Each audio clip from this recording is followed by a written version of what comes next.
سامعین ناظرین، infection control society آپ کی صحت کے لیے، آپ کی آگاہی کے لیے اور آپ کو طبی معلومات پہنچانے کے لیے مضامین آپ کی سماعت کے لیے پیش کرتی ہے۔ خواتین کو ایسی کون سی احتیاطی تدابیر اختیار کرنی چاہیے جن سے بھربھرے پن اور آسٹیوپروسس سے محفوظ رہا جا سکے؟ اس کے لیے ضروری ہے کہ اصل میں خواتین میں کسی بھی مرض کا بنیاد اس وقت رکھ دی جاتی ہے جب بچپن میں ان سے امتیازی سلوک برتا جاتا ہے۔ دیہات میں تو خاص طور پر لڑکوں کے مقابلے میں انہیں کم خوراک دی جاتی ہے۔ جوانی میں تو ان کی جسمانی کمزوری کا احساس نہیں ہوتا، لیکن 40 یا 50 سال کے بعد آخر میں اس کا نتیجہ ہڈیوں کی کمزوری کی صورت میں ہی نکلتا ہے۔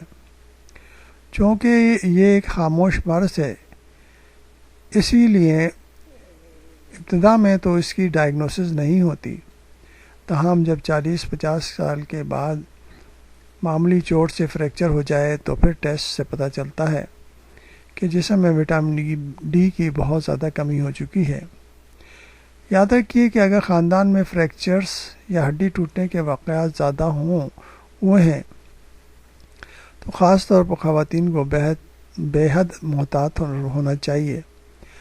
علاوہ ازیں پتلی اور کمزور خواتین بھی اس مرض میں مبتلا ہونے کے امکانات دیگر خواتین کی نسبت زیادہ پائے جاتے ہیں۔ تعلیمی شعور: خواتین میں تعلیم کا ہونا انتہائی ضروری چیز ہے۔ تعلیم کے ذریعے ہر چیز کے لیے بہتری آ جاتی ہے۔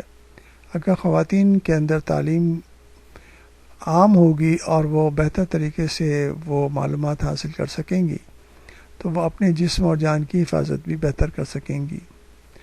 اس لیے ضروری ہے کہ خواتین کی تعلیم پر اور ان کی صحت پر خاص طور پر توجہ دی جائے تاکہ وہ ان بیماریوں کا اور ان مسائل کا شکار نہ ہو سکیں۔